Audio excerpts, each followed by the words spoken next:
2-1, line left side, and that's a fair ball into the corner. Lelio scores to take the lead. Shelton sent around third. The throw won't get there in time, and the Gamecocks reclaim their advantage. 4-2, South Carolina. Ella Chansey with an RBI double. A one-score match between the 4th and 5th place teams in the Sun Belt standings. Ethan Deckel-Docks ties it up for South Carolina.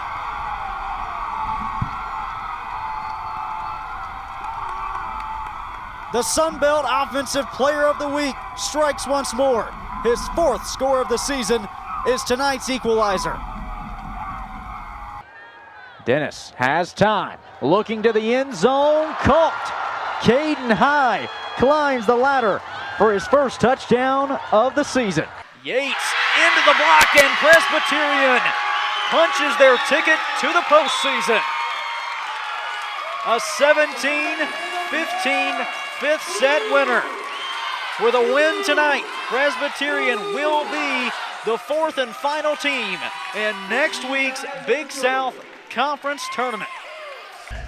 Two teams looking for a second straight SEC Series win will meet tonight to begin a 3-game set. From Carolina Softball Stadium at Beckham Field, we've got a top 20 conference showdown in store as number 20 Ole Miss visits 9th-ranked South Carolina. Number 1, Cade Crenshaw with you alongside Amanda Poole. So happy to have you with us here on this Friday night. Well, if you like power-hitting ball clubs, then we've got the matchup you've been looking for. A South Carolina team that's among the nation's leaders in doubles, and Amanda, an Ole Miss team that's closing in on 40 homers this year. She's got German down in the count 1-2. Grounded to Blankenship, over to Shelton for 1, on to first. How about a pair of double plays through the first 2 innings for South Carolina? South Carolina raves about their middle infield, and Blankenship and Shelton, they just make it look easy. 6, 4, 3, double play midway through the second. No score. Cooper Torres at the dish. One of the top hitters in all of mid-major baseball. Skies this one. Deep left center field. Look up. It is gone. The Southern Conference leader in homers bashes his 22nd of the year. And East Tennessee State is on the board with a 2-run shot. Ahead to Ballot, makes a move inside, still on his feet. Ethan Ballot puts it away for South Carolina. Trying to work around the screen. Instead, he drives right side, blocked out of bounds by Malivrazic. The Serbian sophomore soars in to swat it away. But we've seen almost 15 seconds roll off the clock. Make that 20 seconds. We're still not underway. 10 to play, single digits. The shot from Deckel-Docks is in! And the last second strike for the Gamecocks. 0-1 from Shelton into left center field. That'll score Lelio.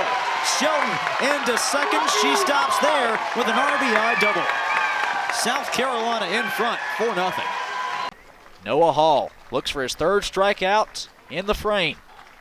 And he finds it. A beautiful pitch from Noah Hall as he strikes out the side.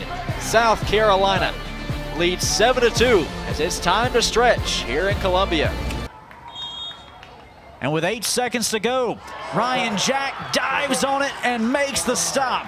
He seals the deal, a 3rd consecutive clean sheet for the Kentucky keeper. 2 really were stuck in neutral for a while. Heath skies this one to left, keeps carrying off the foul pole and out of here. Big bat Nat strikes again. Her 6th homer of the season sees South Carolina strike first. 1-0 Gamecocks. These two fan bases wait on this matchup all year long. There is no bigger rivalry in the Palmetto State than when the Tigers and Gamecocks go head-to-head. From Beckham Field in Columbia, Clemson takes on 11th-ranked South Carolina for the first time this season. Well, everyone, Cade Crenshaw alongside Amanda Poole. So happy to have you here with us on this Tuesday evening.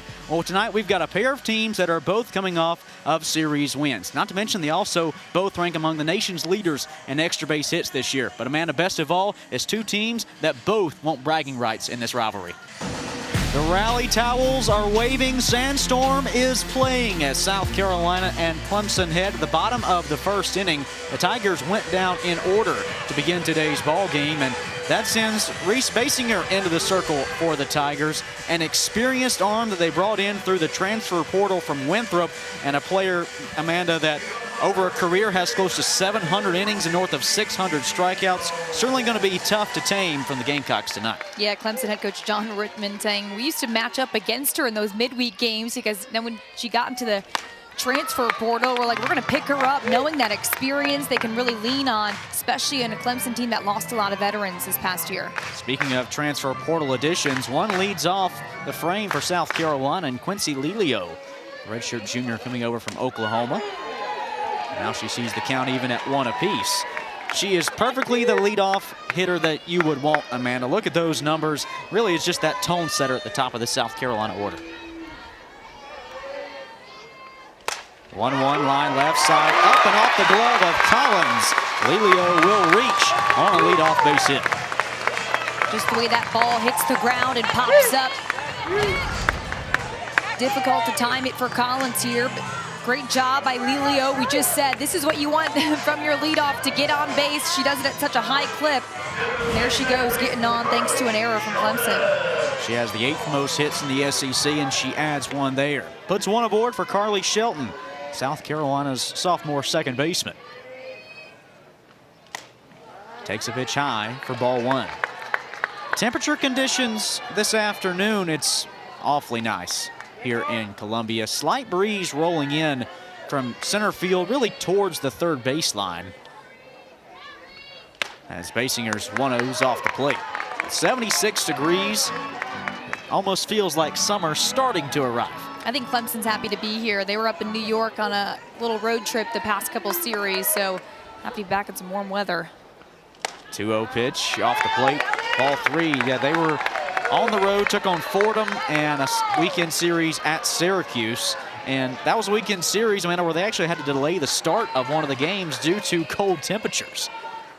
3-0 offering upstairs. Shelton's patient on 4 pitches, and she earns a free pass because of it. 2 on, nobody out for South Carolina.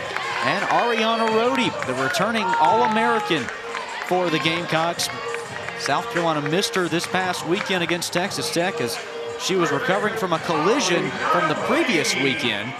And you'll notice that at times when she's in the field wearing the face shield to protect it. First pitch is low for ball 1. But you talk about the returning production that Rhodey brings to South Carolina. Amanda, so far this year, hitting .391 with 10 homers. Yeah, I mean, she does what she needs to do in this 3 slot, right? Being able to kind of move these runners forward.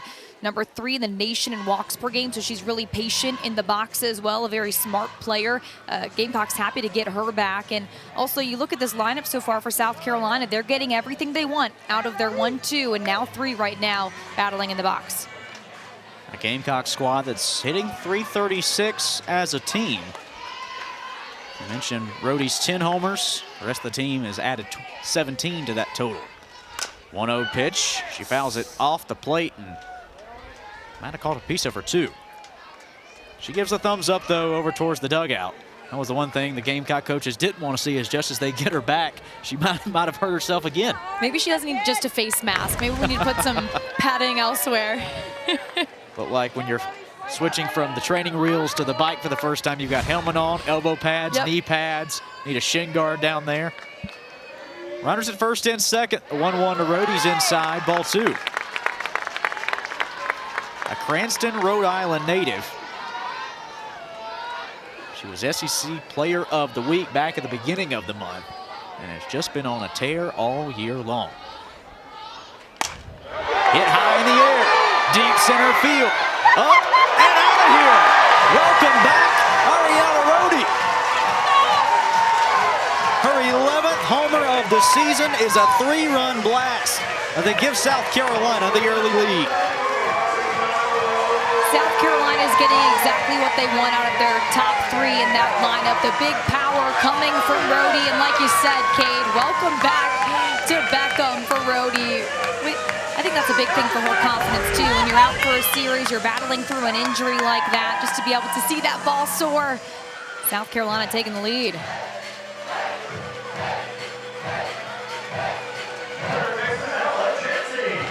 The Gamecocks in front, 3-0. You see big hugs for Rhodey down in the dugout after she had to sit out this past weekend with injury. Well, Basinger was really kind of dropping that ball down in the zone, and then right when it popped up, Rhodey took advantage. 1-0 pitch to Ella Chansey's called a strike on the outside corner. A senior from Athens, Georgia, transfer in from Charlotte. She's continued what was an all-AAC campaign from a year ago for her. In the air to left, under it is Johnson to make the grab. 2 down. Well, defensively for Clemson, same look that they have given most of the season, who they call the quarterback of this team. Vieira is back behind the plate. Noller and Moore make up the right side of the infield. Collins and Brown on the left, with Johnson, Brockenbow, and Minish in the outfield. 1 out, and the pitch to the catcher, Lexi Winters, misses low for ball 1.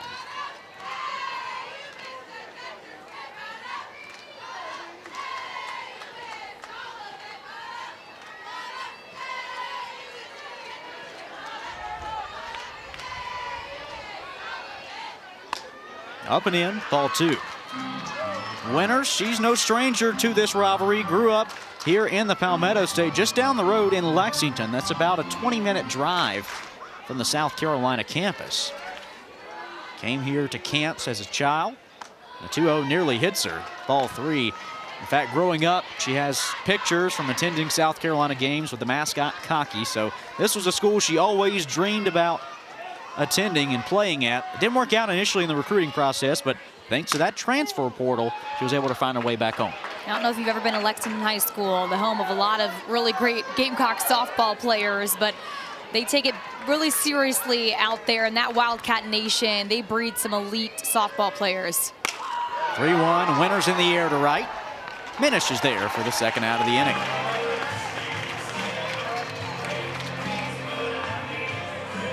Well, Basinger, after giving up the 3-run homer to Rhodey, has got back-to-back flyouts from Chansey and Winters.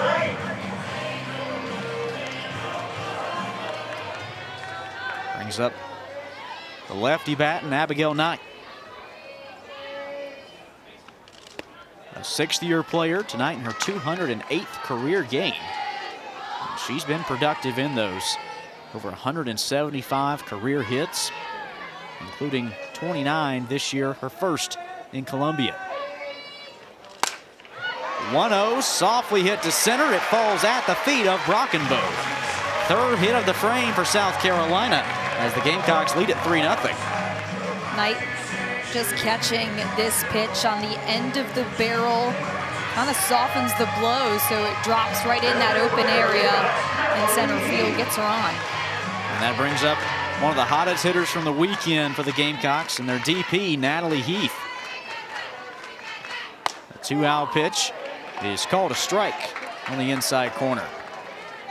The redshirt junior out of Sharpsburg, Georgia, hit .625 against one of the top pitching staffs in the country, 13th ranked Texas Tech. This pitch skied to left, but Johnson will take a step in front of the track to haul it in.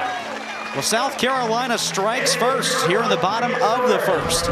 After missing 3 games with injury, Ariana Rhodey welcomes herself back with a 3-run homer.